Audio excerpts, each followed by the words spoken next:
Hello, Richmond, Virginia, and Alma, Wisconsin, Nevada City, California, Leal, Illinois. I don't know where that is. I'm sure I'm mispronouncing it. Reddick, Florida, Berkeley, California, um, Cleveland, Ohio, Quincy, Mass. Lots of people here from Oregon. Good to see you. I can't imagine why you're here. Cheers somewhere. I didn't see what city that was. Haverhill, Mass. And here we are with Facebook, so with Kristen at Facebook. So Facebook's on board. Thank you all so much for being here. I'm very excited about today's interview with Senator Ron Wyden, who is a senator from Oregon. He took his seat in 1996. He is somebody who studies all the things I care about, so I follow him very closely. He's a member of the Senate Finance Committee. He's on Energy and National Resources. He is the longest serving senator on the Senate Intelligence Committee. And of course, he does the Budget Committee and my favorite, the Joint Committee on Taxation. So welcome, Senator Wyden. Thanks so much for being here. Heather, it's wonderful to be part of Following the Money from coast to coast. Well, and that's what I wanted to ask you about. So one of the things that has jumped out to me about what we are learning about the Epstein files is that while there is a great deal of detail there about the sexual assault and so on, I'm not seeing as much as I expected to see about the passage of money. And somebody once told me you should always follow the money, and you're the guy who's doing that. Can you tell us a little bit about what's going on with that? Heather, the reason we're doing it is because there's a history of capturing corruption if you follow the money. And it goes back to Al Capone, and it's because you have a paper trail. And I don't think Pam Bondi is really doing what's necessary in terms of follow-up. We need real transparency. We need real accountability. About the best we've gotten so far, some of the victims have used our data and used it successfully in terms of trying to get a legal remedy, but we've got a long way to go. And if you look, for example, at what Treasury is sitting on and what Besant won't let me get, it is basically an outline of how Epstein pulled this off financially. Well, so you have found more than $1 billion moving through, I think it is 4 international banks around Epstein already. Is that correct? We actually found, Heather, at just one bank, one account, more than 4 billion wire transfers. So we've got a scandal all over this issue. And that's the information that Treasury is sitting on that won't let you, that they don't want you to see, right? That's it. Besant has turned down 4 of our appeals to get this information, and literally to have all these wire transfers out there, he has stonewalled some more. And you're working within the Senate to pull those out. Am I correct? That's correct. A number of my colleagues have said the next step, we obviously have our hands full with a couple of issues this week, but we're going to get accountability as it relates to Epstein.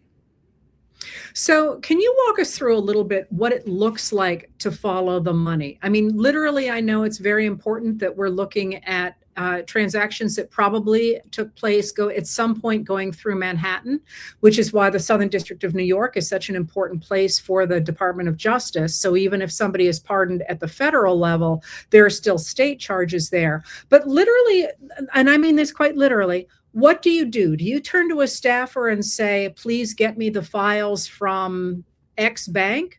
What do you do? What I did, and I had to do it because the Biden people initially didn't cooperate either, is I said, I've got to see the suspicious activity reports. These are the reports that indicate that you have a problem, that somebody's being ripped off. Finally, we took 2 senior Republican staffers and us on Valentine's Day of 2024, but we weren't allowed to take anything out. So we still are in a predicament of having to get those documents. And I think Besant won't give them to us for several reasons. Number one, he's a creature of Wall Street, and this is a hugely consequential issue for their banks that have consistently looked the other way. And second, Donald Trump has always said, I'm not interested in this because I have some of my friends that are going to get hurt. which is a pretty cynical approach to justice. So you look for the suspicious activity reports, and from whom do they come? They come from essentially a host of law enforcement areas, and they're supposed to be a signal that there are problems. But what we saw with the banks is the banks didn't even do anything until Epstein had been arrested. So a lot of people got hurt because the banks were stalling. Yeah, that was pretty astonishing. They didn't let them go until after he was arrested, I believe the second time. That's Correct. when they started to get nervous, right? Correct. Especially JP Morgan Chase, if I'm correct on that. JP Morgan Chase is just one of them. These banks didn't even go through the motions of being responsible. They just thought that they could come up with a little bit of a kind of an excuse, maybe get a slap on the wrist and a small fine. But I still think that there are people at these banks, A, who committed perjury, and B, who ought to be prosecuted. And is there a stomach in the Senate anyway, and maybe Congress in general, to go after them? It's growing. A lot of them didn't realize that we were going to be so tenacious about this. You know, the Senate is a place where often you put out a press release and then you call it a day. But I kept telling them, number one, we're going to stay with it until all the facts come out. Doesn't matter whether it's blue or whether it's red. And then we're going to have a comprehensive reform package, and we will have it shortly, but never again in America will the banks be able to look the other way, the way they have here. I'm going to have a reform package that ends that. I'm very interested in that. And of course, with this has echoes from the progressive era, and the roots of the progressive era lying in places like the Peugeot Committee, which looked into the mishandling of American finances by the banks more than 100 years ago. So I'm fascinated to see what you come up with here. And the Bank Secrecy Act has problems. This has got to be something where you're willing to take on the most powerful financial institutions. These aren't itty bitty banks on the Oregon coast, Heather. These are the Wall Street banks. And they're using our money. I mean, that's the other piece of it, is that this is the system of wealth that the American people have built that is being perverted for a very small group of people, or so it seems to me anyway. The heart of this case is this is about how influential people can rig the American economy and rig the American system. People ask how I found out about it. Leon Black, a billionaire on Wall Street, was making these extraordinary payments to lawyers and accountants and lawyer payments that made no sense at all. And we're still running down how this $170 million went out the door. And that's part of exposing the corruption. So is that how you found it? You saw these big payments and said something's going on here? We really did. What happened was we'd long made a focus looking at tax evasion and how people use Swiss banks and a variety of other sources. But this one just had no explanation. So as we began to dig, we saw that it had a very powerful link to sex trafficking. And that's on the Finance Committee? Correct. All right. The Finance Committee, I go out and recruit our investigators like I'm trying to recruit Damian Lillard for the Trailblazers. We have a small group, but they're really tough, they're really smart, and they stay after it. I tell you, that's what I do in history, and I love the idea of doing that. And I would love to talk to you at great length about finances. But what a lot of people have asked me to talk to you about is the opposite of that. That is, at the same time that members of the administration and members of what I would call, the Epstein class or an elite class in the American system are hiding everything they are doing, we're also looking at the unprecedented expansion of a surveillance state. And you've been all over that as well. That's right. And one of my friends says, Ron, I think they can't shoot us all, but we're getting to the point where they can trail us all. And the reason we got into this is that it was clear when Trump's ICE started grabbing people from the streets, it didn't happen by osmosis. It happened because they were using very sophisticated technologies. And one item I thought I'd bring to everybody is Palantir helped build an elite app. And apparently it was used in Portland and elsewhere to accelerate their dragnet, which basically operated into we can get anything approach. Well, so can you tell people a little bit about what Palantir is and to what degree the extraction of information through the Department of Government Efficiency at the beginning of Trump's term has fed into this national surveillance system? Well, they were very much linked. You know, essentially, Doge was going after people's private records and personal records, and it was clear that there would be some simple approaches, and that's what they would build on.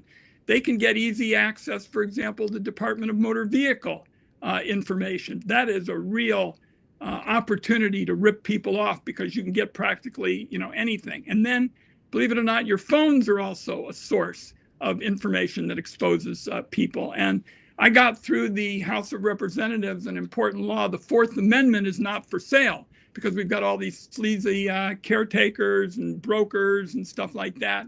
And now we're trying to get that passed in the United States Senate because these sleazy brokers are really a scandal. What do you explain that? What are they selling and why do we care? Well, what they're selling and buying is data. You know, data is now just about as valuable as anything on the planet. And these brokers can go out and get almost everything. In the election, I had to blow the whistle on their getting access to hundreds of Planned Parenthood facilities all over the country because people were selling them data. Selling them data about patients, about procedures? About patients. Yeah, about patients, location data. I mean, they're selling the most vulnerable information about you, who you're with, location data, these kinds of sources of information. How did they get access to that? How do they get access to that data?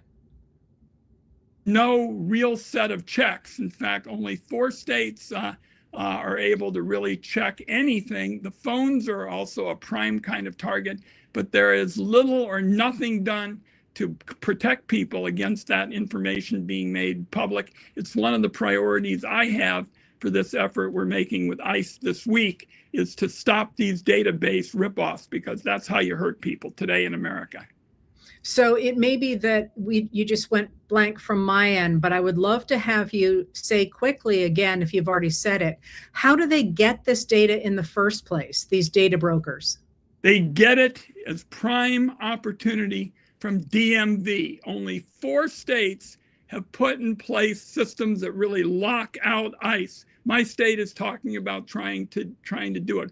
Once you have the DMV information, you are off to the races for dragnet searches and all kinds of other approaches that hurt people.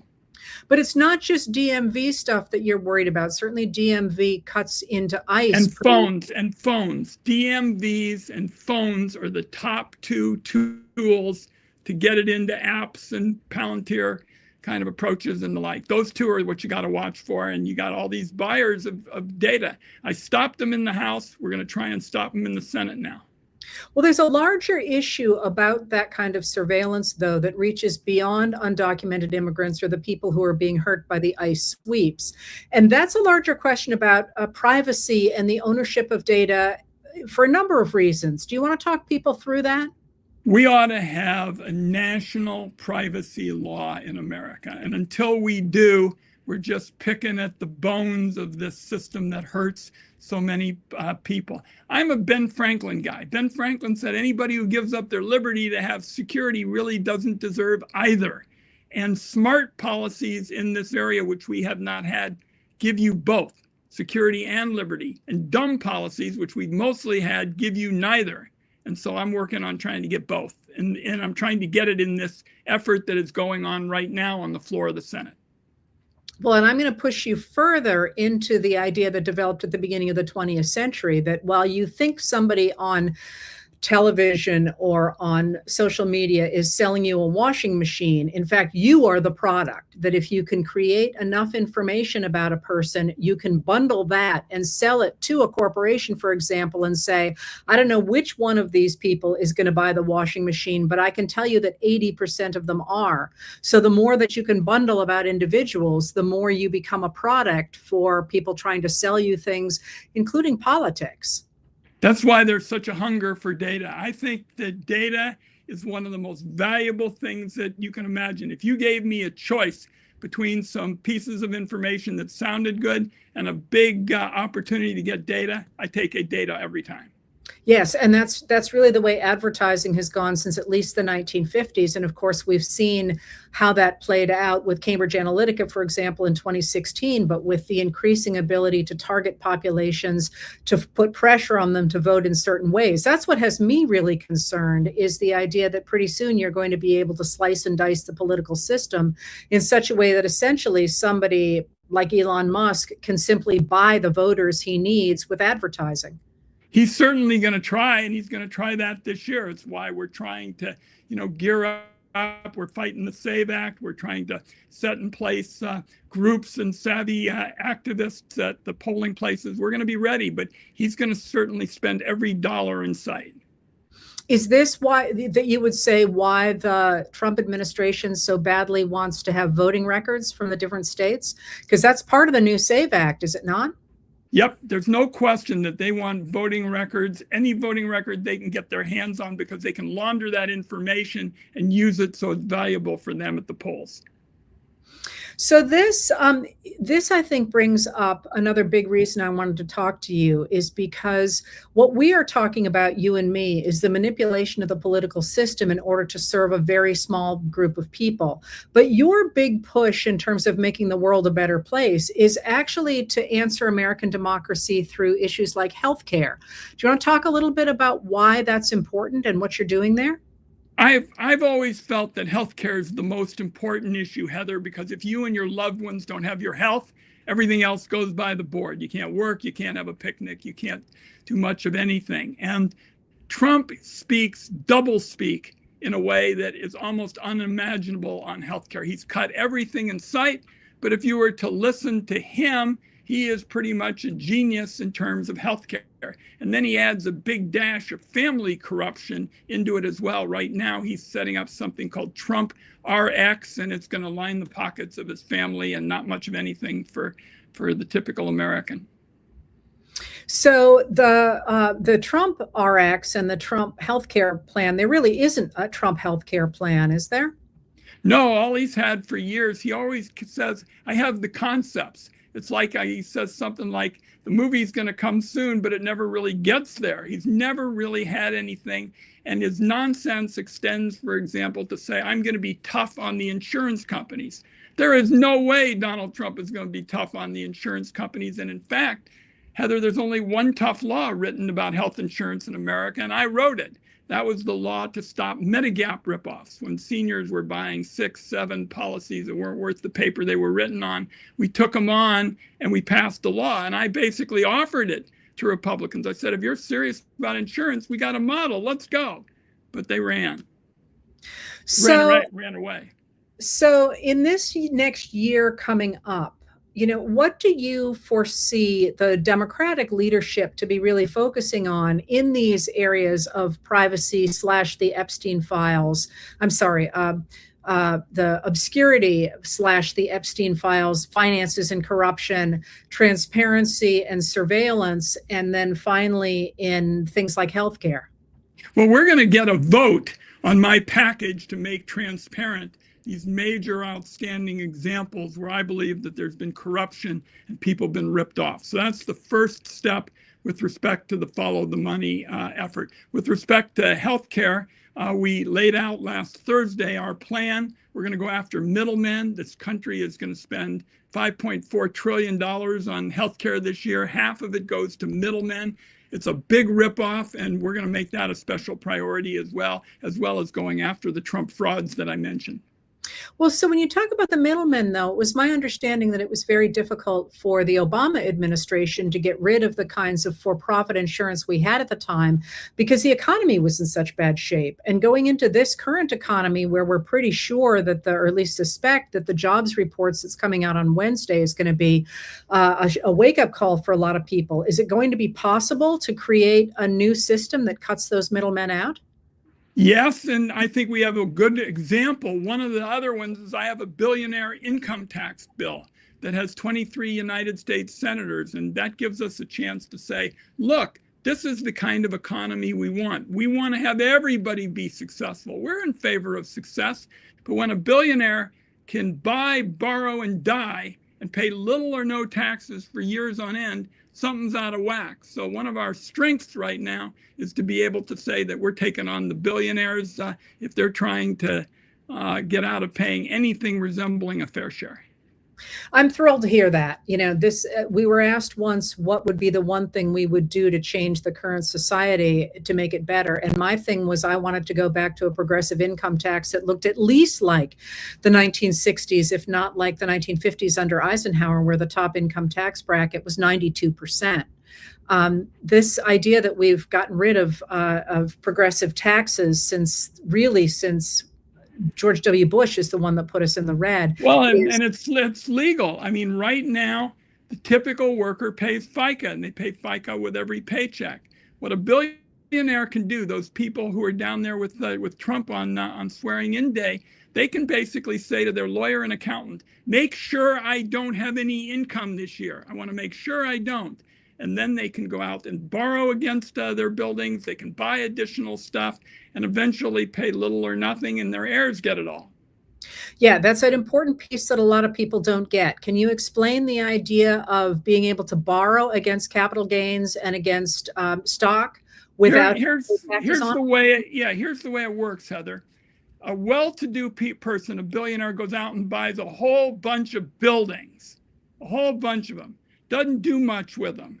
Then they go to their bank and say, I want a big loan and I want it for my lifestyle. And they say, well, yeah, you've got all these buildings, that backs up the loan. They give the person the money, and then the person goes out and buys everything they want. And when they die, everything is essentially recapitalized. Buy, borrow, and die.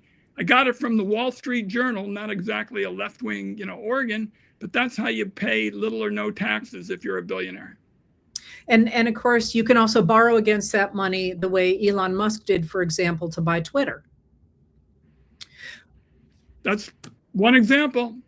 So, so the other question that I have for you along those lines is, when I used to say higher taxes, somebody said to me the other day, and I was convinced that what we really need to do is get rid of Citizens United. What do you think about that? All in, should have been done a long time ago. The idea that somehow the rich guy's checkbook and the poor guy's soapbox are the same thing, and that's what Citizens United, means, is absurd. And I got asked about it at town hall meetings over the weekend in Oregon. I have one in every county every year, and that was a prime priority.